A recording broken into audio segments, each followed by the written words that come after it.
Hello, ladies and gentlemen, gentlemen and ladies. Hellos. Hello. How we doing out there? How we doing out there? How we doing out there? Miss T, Tracy, Janae. I see y'all. Philly, ATL.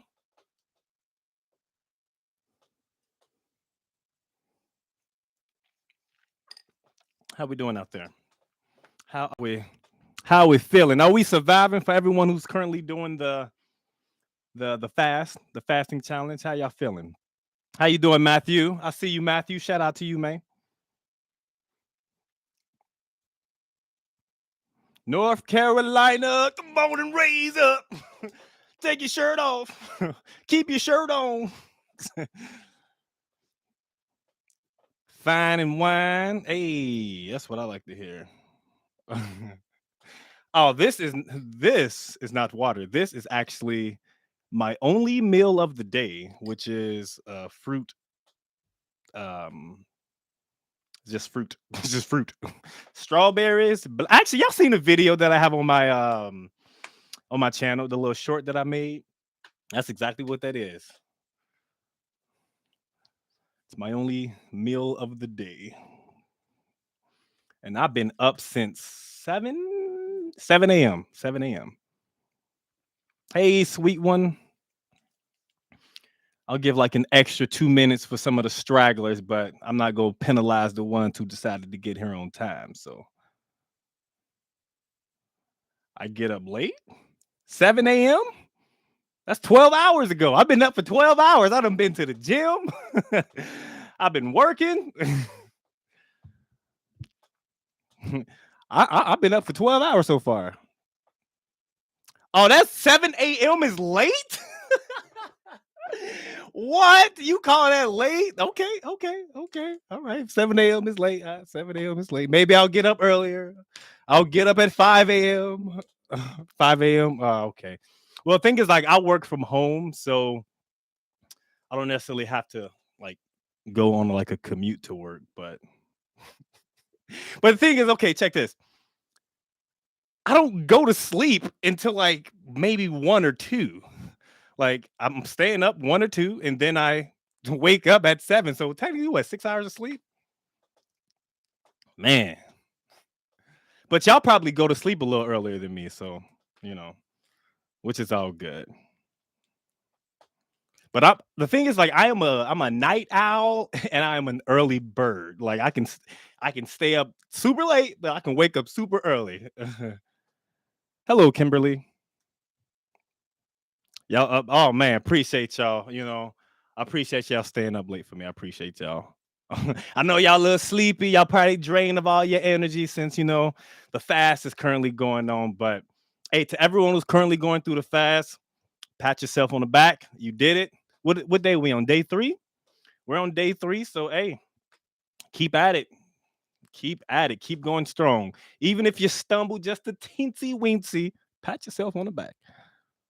You're gonna let me slide. All right, Miss T. Let me slide. Let me slide. All right. Now let's get started with today's discussion or our conversation. And obviously, before I begin, I want to thank everyone for tuning in, for rocking out with me, for participating in the conversation of the lives that we have when it talks about managing our stress. And I just want to express that I'm extremely grateful for every single last one of you all, and I do not take your time for granted.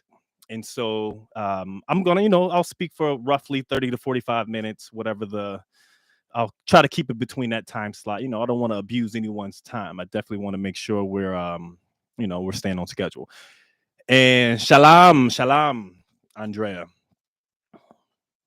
But yeah, what we're going to be talking about today is managing stress at our jobs, and the things that go into work. But before we do that, there was a question that was asked in the previous life that I did, and this question revolves around how to stop caring about someone that you care about. And I get a little bit more details about the question, and it's basically, the question was asking, how do you not care about someone that you want the best for. We have people, and I'm sure that you all have people that you've encountered on your health journey that you be like, hey, you know what? This would be good for you. And they'll plan to set up and do things properly, but they actually never execute. They say they'll do it, but they actually never execute on getting these things done. And like this topic is fairly it's like it's bittersweet because it's a beautiful thing that we're trying to help people on their health journey, but also it sucks when they don't listen and you see them struggling and they're going through things. So I definitely I relate to that wholeheartedly, and especially being a part of Healthy Alternative and being a health coach, a health and wellness coach. Anytime that I see someone that I care about, like going through any kind of elements, whether it's with their mental health or either their physical health, like I always want to be able to be a helping hand, to be able to help, because that's like one of the most beautiful things is being able to help someone. And so I'll share a personal story of me that can a personal story that relates to this particular topic on helping someone and then try just falling back from Karen. So I'm gonna say maybe a year ago or so, there I was on Facebook. I was going through Facebook, and so my aunt, she was posting on Facebook about the things that she has to go through. She had a brain aneurysm sometime in the past. Can't remember when, but it was a while ago. And that's typically like a deadly thing. But she survived, and she's on her health journey back to recovering to get to where she was or so. And she made a Facebook post, and it was like I want to say like 10, 9 or 10 like bottles of like pills. And it's obviously this is what she has to take. And so her Facebook post was basically expressing like, this is my breakfast every single day. And so I see that and I get upset, not like upset, like, oh, you didn't tell me, but more upset, like, man, there has to be something that I can do to help. So I reached out to my aunt, and because I guess for the setting, for clarification, I'm in Texas and she lives in Ohio.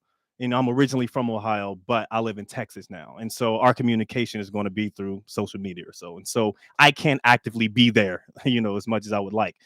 But she made this Facebook post, and then I reached out to her and I said, "Hey, what's going on? What's the issue?"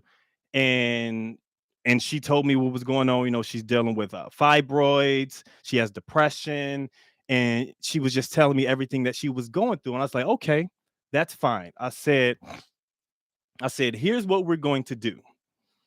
I gave her a link to some herbs. I believe it's Bobby Lee, I believe. This was years ago. This is like when he first got Bobby something. I can't remember his name off the top, but I discovered him, and then I was like, okay, you need to take some of these herbs so you can clean out your system. And then I told us like I'll be in Ohio.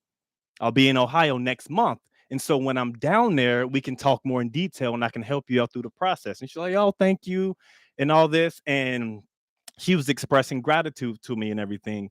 And so what I did was, I sent my mother the link. Yeah, yeah, yeah, Tasha, Bobby Price. I don't know why I always say Bobby Lee, Bobby Price.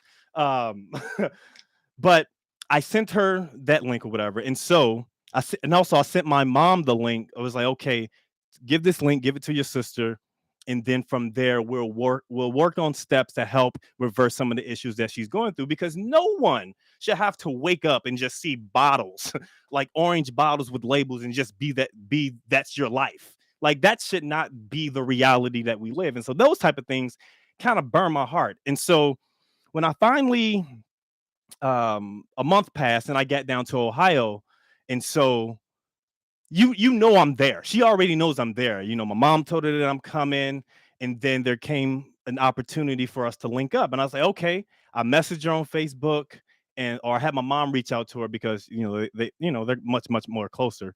And so what she did was she avoided me. Like she told me, like, I'm here. I'm here in Cincinnati. I get to Cincinnati, opportunity for us to meet. What she does is says she's not feeling good, which is understandable. I'm not going to say that wasn't the truth, but she said I'm not feeling good, and so let's just meet up another time. I'm not in Ohio often. I'm in Texas. So that's a 16-hour drive, 3-hour flight. Like, I'm here now. Like, I need to help you now, but I can't force anyone to take my help.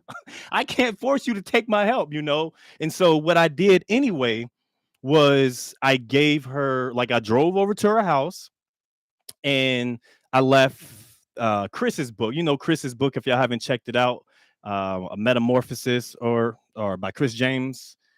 I don't know the title off by heart, but that book has a lot of good information in it, a lot of really good information in it. And so what I did was I just left the book in her mailbox. Before I was, going to catch my flight, I just left the book in her mailbox, and I just let her know, say, hey, I left this book in your mailbox, so when you get the chance, read it. Bought the book for her, read it. Didn't see her. I haven't seen her in like 3 years, and this was like a year ago, and so, but what do I see currently now? It's still the exact same things. Like when I see her post on Facebook, it'll be things that's complaining about her current issue, or it'll be just bickering and complaining about something that she can actively change, but she's not doing it. And so what I realized is that no matter how much you care for someone, and no matter how much you love and you want to see someone do good or be in a better health status, there's literally nothing that you can do but provide the information. There's literally nothing you can do but provide that information. That's it. I've learned that. And even, like, it hurts. It sucks. It hurts, but what else can I do? I'm just going to stress myself out to make sure that I'm going to stress myself out to provide you with something that you're not even going to do. So what I've learned is that people will open up, and they have to accept things on their own time. You have to let people accept things on their own time. And once they accept things on their own time, then they'll be more receptive, So it's just like, what else can you do? But I'm always what I said I'm going to do is I will always provide the information, but I am not going to waste my time or someone else's time who could benefit from the information that I'm given. And so what I've learned is to just stop. Just stop. I'm always there for support. I'm always going to have your back. I love you and all that beautiful stuff, but I'm not going to stress myself out trying to make you want to live a healthier life. It's just not beneficial. So if you ever run into those situations, just fall back. Just fall back. There's nothing that you can do, and we're all like that. In something that we do, we're all like that. We're stubborn. We have some kind of stubbornness. Of course, there's going to be outliers and people who will be super receptive to all the information, but we have to allow people to open up on their own. So don't take it personal, because even in this health journey, on my health journey, I've learned that, hey, people they're going to do what they want to do. So best you can do is just offer that help. So I'll put a button on that and just say, as long as you're putting that information out there, there's nothing wrong with just providing it. But don't force anyone to do something that they want to do, and don't take it personal if they say they're going to do it but don't do it. It's just who they are you know but we're all like that in some form or fashion. But okay, now with that said, let's move on into the main topic, which is talking about work and the stresses that go on at work. Because, man, I've been reading y'all comments, and I've been listening to the dialogue, and I see that everyone has been going through that work. I'm gonna check out the chat. Hello, Lotus. Hello, everyone who's just joining into the chat. Feel free to subscribe. Well, in order to comment, you have to subscribe, because it's a subscriber chat only. And feel free to like the video. No pressure to like it. If you like it, you like it. But yeah, let's talk about stress. Let's talk about stress and work. Okay, there's so much that goes into work, and work within itself is a complicated process. But where does it start? Where does it start? How does your work day start? Starts at home or wherever you live. It starts at your home. And so, what you do in the morning? What are you doing in the morning? What are your stresses in the morning? What are the common stresses that may happen in the morning? Oh, you woke up late. Oh man, now you don't have time to get food. Oh, now you don't have time to, I guess listen to music or whatever it may be. Your routine is off if you're late. And so now you're rushing and now you're panicking. There's situations that may happen that may cause you to just start off the day on the wrong foot. And you don't have any stressors in the AM. That's beautiful, man. Not everyone has stressors in the AM, it, but think about the commute. Think about your commute to work. Your commute to work. That within itself could be stressful. I know dealing with traffic. Oh, traffic, I realize, is something that I do not like to be in. I do not like to be in traffic, and I do not like to drive in traffic, especially when it's thundering, raining, or any kind of like crazy weather. I don't like it. I don't like it. I don't like it at all. And so, but that's just something you have to deal with while you're going to work. What are other stressors that happen on your way to work? You get to work, maybe you're trying to find a parking spot, can't find any parking spots. That's something that could be upsetting when you're going to work. You know, thinking about what happens and the people that you encounter at work. How are your relationships with the people at your job when you first clock in or you log in or whatever your job may be? Maybe you work at an office job and you get all these emails that, oh man, you start off of money getting all these emails. Oh, you're stressed out. Okay, now you have to check in with your boss to see what reports, whatever it is, fast food, sales, whatever job may be, you have something that starts off your day that could be a cause of a stressor. I remember when I used to work at Arby's, like, back in the day, years ago, I used to work at Arby's. We have the meats. you know, I I would open up the store and I would have to chop chop the salad and prepare and do all these things. My number one stressor at that job is when someone shows up exactly when we open. Like if we opened at 8 a.m. and someone is just waiting at the door at 8 a.m., I'm just like, come on, man. You got to be here at 8 a.m. You couldn't wait to 8:10. But I understand it. We open at 8. We open at 8. But that could be a stressor at like those type of jobs. So you have to look at the things that are actually causing you stress. And what are you participating in when it comes to this stress? Is this stress because you have a boss that's maybe, let's say, annoying? Maybe you have a strict boss. Maybe you have a boss who isn't as cool. So there's a lot of things that go into it. Maybe you have a schedule that's not flexible and you have to come in at hours that you don't ideally want to do, but you do it because you have bills and you have to do whatever the schedule is asking you to do you know so there's so much that happens that contributes to the stress that we feel when we're working.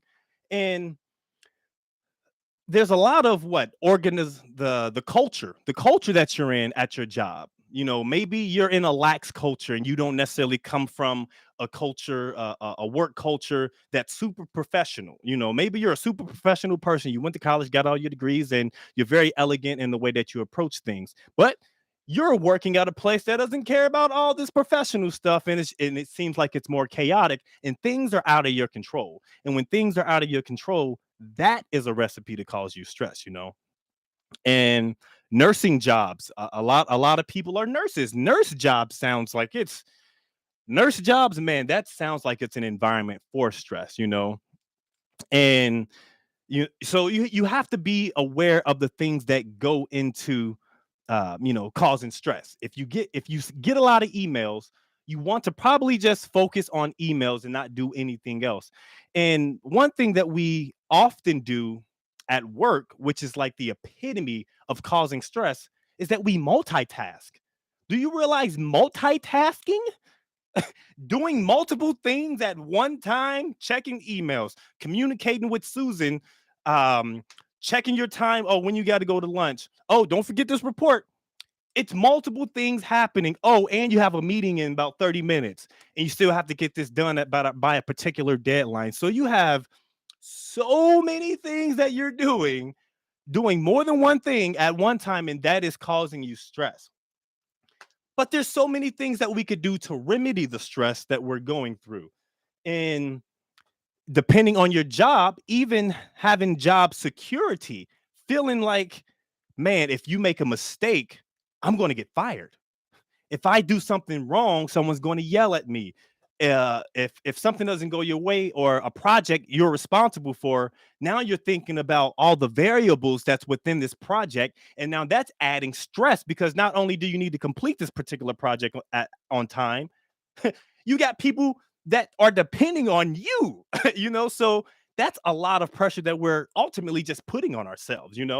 And so we need to find the middle ground to say, this is the job that I'm doing. How can I make this less stressful?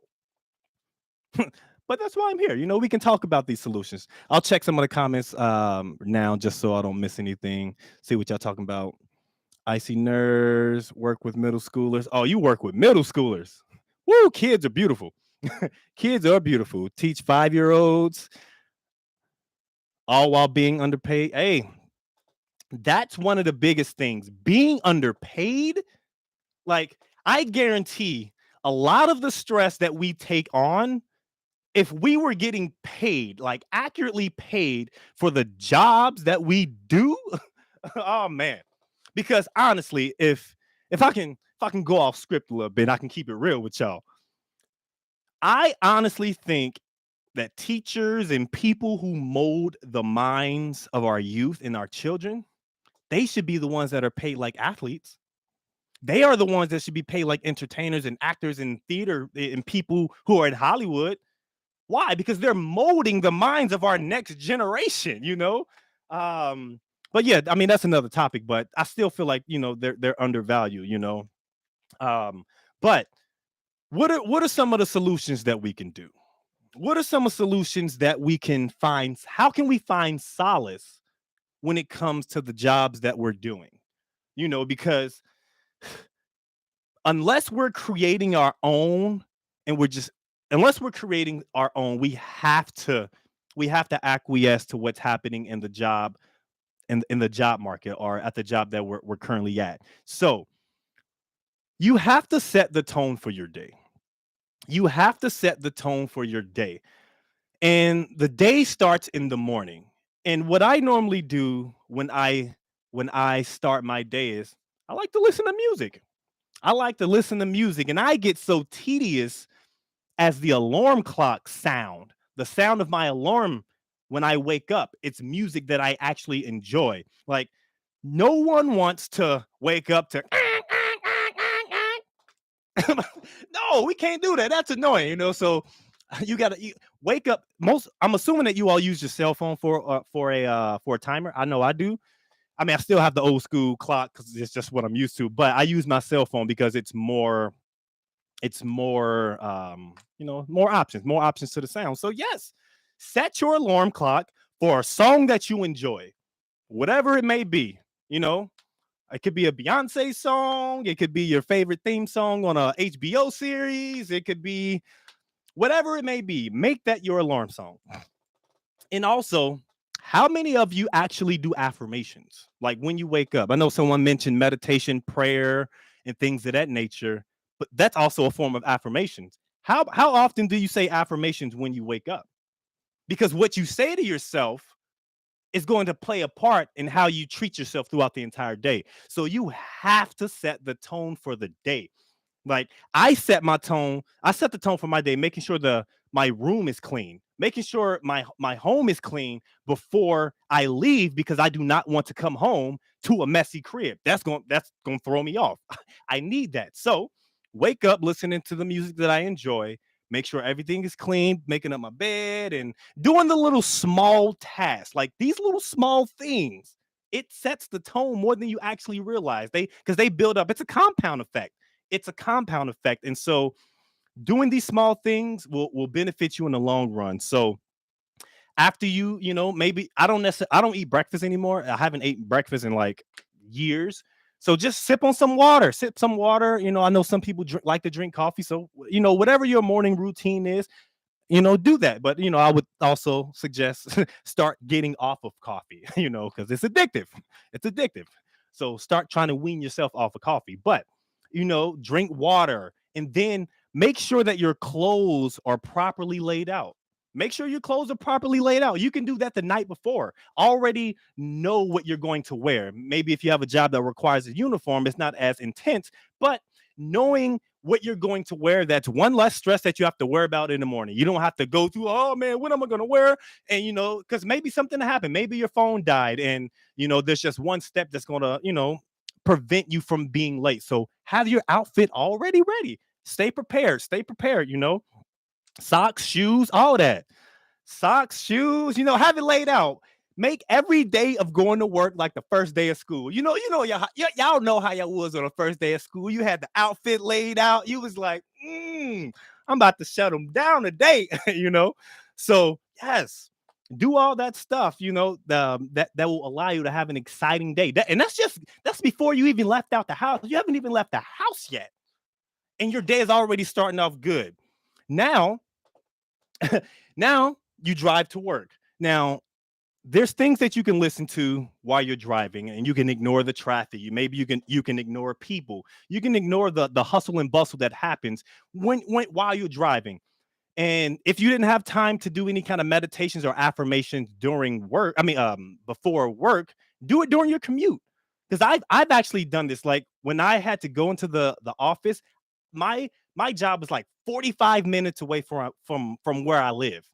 45 minutes there, back 45 minutes. So it's literally like an hour and a half of driving just to get to and from work. So yes, do those affirmations. There's so many different audio books that you could listen to, or you can even record yourself. What I did was, because I have like microphones and all this stuff, I created an affirmation like tape, like MP3, like of me saying the affirmations to myself for the things that I want to get done. And I just repeat them over and over, over and over, and listen to nice, calming music. So those are some things that you can do while you're commuting and going to work. You can also rock out. What do you like to listen to? Rock out to whatever gets you in the zone and keeps your energy levels high, and you can take that energy to work with you. Because it's not going to do it. Like think about any athletes, or if you're thinking about any type of person who's going to do something that they know is going to cause stress, like basketball, football. I watch sports a lot, so I reference sports fairly often. But they listen to this music when they're in the locker room, getting ready, getting prepared. They listen to this music because it gets them to a level that they need to execute at a high level. So do that while you're going to work. And we all have different varieties of jobs, so I can't go into any specific job or any field. But what I can say is that we all have coworkers that we don't necessarily get along with. We all have people that we don't click with. We're on different frequencies. We just see things differently. We're just not going to get along. But just because you don't like someone, it doesn't mean you have to express that and make that known. You don't have to treat this person, or it doesn't have to be weird energy when you all meet. Because a lot of times we have one encounter with someone and it may not be the best encounter, and that encounter it will overshadow who this person actually is, because first impressions are very impactful. So if we didn't have a good first impression with the person that we met, from then on, it's just going to change the way we perceive things. And a lot of times we have things that we're reflecting. We have a lot of things that we're reflecting off of people, and it's talking about our insecurities, So what I would tell you to do is do not take anything personal. You have zero control over what anyone else does. Do not allow someone else who is not you to have control over your emotions. Why would you let someone else have control over you and the things that you feel? Why? Why would you do that? I don't want anyone to have any kind of control or any kind of control over the emotions that I feel and the things that I'm gonna say. Why would I do that? It does it. And I do understand that we do get in situations that are, it's stressful, it's high stress, and so instead of thinking about the situation, we react to it, and it often ends up in a way that's negative and is not in the best interest of the situation. So don't take anything personal. Take zero personal, because you cannot control what anything that anyone else does. You can only control you.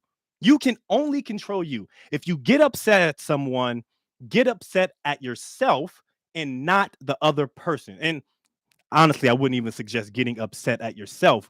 I would normally just talk it out, but do not reflect and express that whatever that negative feeling that you're having. Don't express that, and don't allow this person to control you. And even if someone isn't as, I guess, mature, and they're just annoying, Okay, fine. Smile, smile, smile. There is nothing more powerful than a smile when someone is wanting you, when someone is wanting to get the best of you. You just smile, and it'll throw them off like, what's this? You know what I mean? Smile, just smile, smile.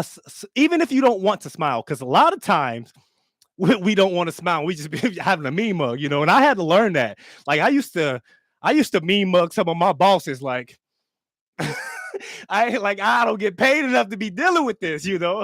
But I chose to work there. I chose to work at the place that I'm at. I chose to work there. And there's a lot of things that we can do to counteract all the negative stuff that happens. And like, I understand that, having the pressure of other people depending on you. I do understand that that is stressful. I understand it.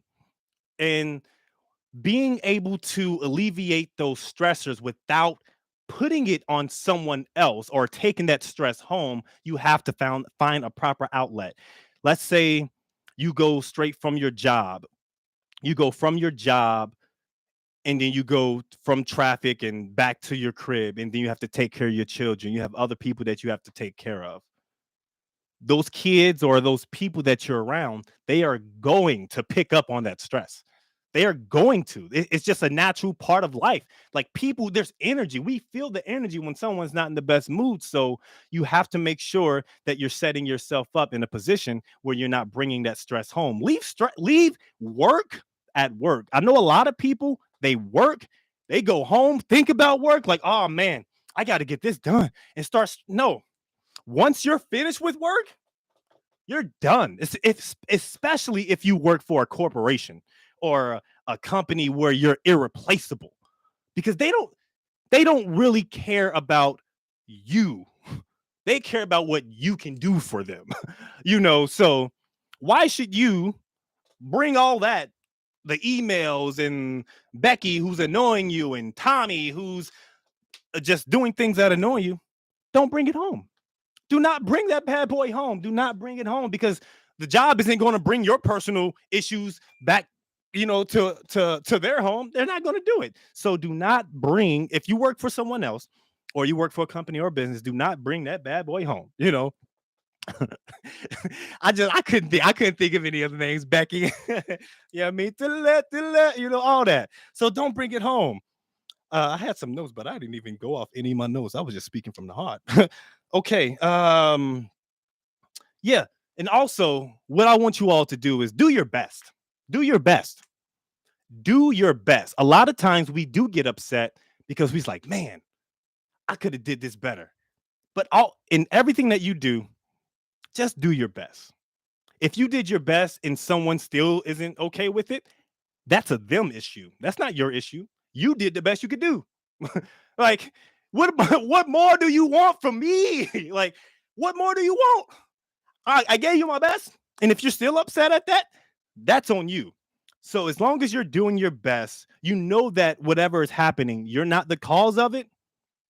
Don't allow that to affect your energy and to get you off of your path. You do not want to do that because you'll take that stress, you'll take that anger, you'll take that pain, and you'll give it to someone else. And you don't want to do that, especially if you work around children or older people who are not feeling the best. So make sure that you are doing those proper things and think about it. Just think about it. If Think about the job that you're at. Here's another variable I'll say is if you've already tried all this stuff and you're absolutely just not happy with the job that you currently have or your work environment, then leave. Leave. Not just like, hey, I quit, I'm done. But no, plan and strategically set yourself up to be in a position to get to where you want to go. Excuse me. Because if you're at a job that you don't like, there's no point of just staying there. Either look for ways to move up in the company so you can, get away from whatever situation that you're in, or find something that you love and something that you're passionate about. And you definitely have to think about what you actually can do that's going to lead you to something that you actually care about. Because if you just switch jobs and just do something, I'm going to work for this company. I'm not happy 6 months, then I'm going to work for this company. No, think about the job or the things that you actually want to do in life. And it's not too late. It is not too late. Whatever age that you're at, do not ever say it's too late. It's only about what you want. It's never too late to do anything that you actually want. Now, if you're 45 and you're trying to go to the NBA, woo, that's not realistic. But anything else out there as far as business or anything that you want to pursue, you have to make sure that you put forth that extra effort, because you can complain all day. But what is that going to do? You can be upset all day. What is that going to do? You still got to you still got to make money. You still got to provide. You still have to do all these things. So do not complain if you're not actively doing something to change your current situation, because it sounds like you're okay with it. Like, I would not want to be in a situation where I am just feeling like all the negative energy is coming towards me and people are, blaming me and this unnecessary stress, or I'm not happy at a job, or this person, whatever it is, whatever it may be. Do something that's going to get you out of your current situation and put you in a situation that you want to be in. So dig deep and think about the things that you love. Think about the things that you enjoy and the things that's going to bring you the life and the career that you want to be in. So to recap this, set the tone for your day. Set the tone for your day.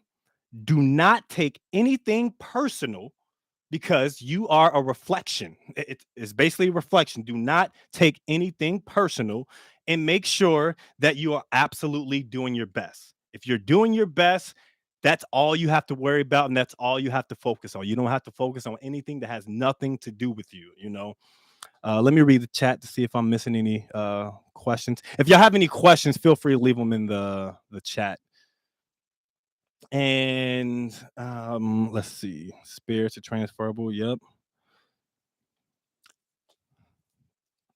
But yes, man, there's so much that goes into work, and I feel like there should be like a documentary for like all the things that people have to go through at their jobs, because there there's a lot that goes on, man. There's a lot that goes on. Let me see.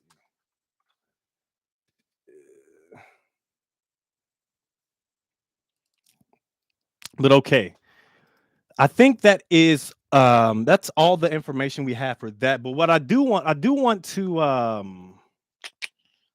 leave y'all with something. I do have a hold on, let me see. Let me see. I should have had it up already, but whatever. Oh, there it is. Bam. Okay. All right. I want to leave you all with my anime. I'm not sure, for those who aren't familiar, I do have a training program or course, a training course that goes over like some bad habits that we go through. And for those who aren't aware, I'm in cognitive behavior therapy, emotional intelligence, rational emotive behavior therapy, and these are things that I talk about when it comes to your overall health. So feel free to check this out if you can. It and the one thing about, I mean, I left the link in the chat, so feel free to check that out when you can. What one thing is about this course is that I'm constantly adding to it. I'm constantly adding to this course. So if there's like a particular topic or a particular thing that you want to go over in deep detail, I'm creating courses that's going to cover those topics, so everything that we've talked about so far on these lives that I've been doing, I'm going to talk about in deeper detail in the courses that's going to be in here. So yeah, feel free to check that bad boy out. And yeah, man, I will also, I mean, I'll be in the community, so I'll wrap up. I don't want to take advantage of your time. I do appreciate everyone who stayed up just a little bit late for me, but check out the program when you can. It's the guide to animate your life. And yeah, man, break free of those bad habits. Check them out. And I will see you beautiful people next time. See you Wednesday. Like the video, share it if you like to, if you can. And once again, I do want to express that I'm grateful for you. And I will see you all next time. So peace and love, y'all. Y'all take care and have a beautiful hump day. Hump day. Holla.